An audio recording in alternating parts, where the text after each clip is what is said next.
পশ্চিমবঙ্গের সাবেক মুখ্যমন্ত্রী মমতা বন্দ্যোপাধ্যায় তিনি বাংলাদেশের ওসমান হাদিকে কে খুন করেছে নাম বললে বাংলাদেশ উত্তাল হবে, এই একটা বক্তব্য দিয়েছে।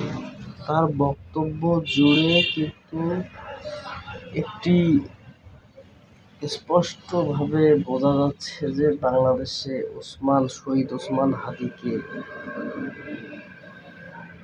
কিভাবে, কোথায়, কিভাবে মারা হয়েছে উনি জানেন। এটা উনি ইঙ্গিত দিয়েছেন।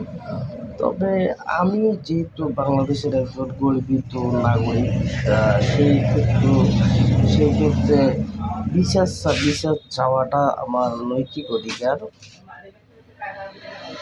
এখানে যারাই ওসমান হাদিকে খুন করেছে, যারাই এই নৃশংসভাবে তাকে গুলি করে মেরেছে, এটা নিঃসন্দেহে তদন্ত করে যেই খুন করুক এটা সুষ্ঠু বিচার হওয়া দরকার। এবং এটা বাংলাদেশের প্রতিটি মানুষ চায় তার ন্যায্য বিচারটা সে পাবে। অতএব এটা সুষ্ঠু বিচার হওয়া দরকার।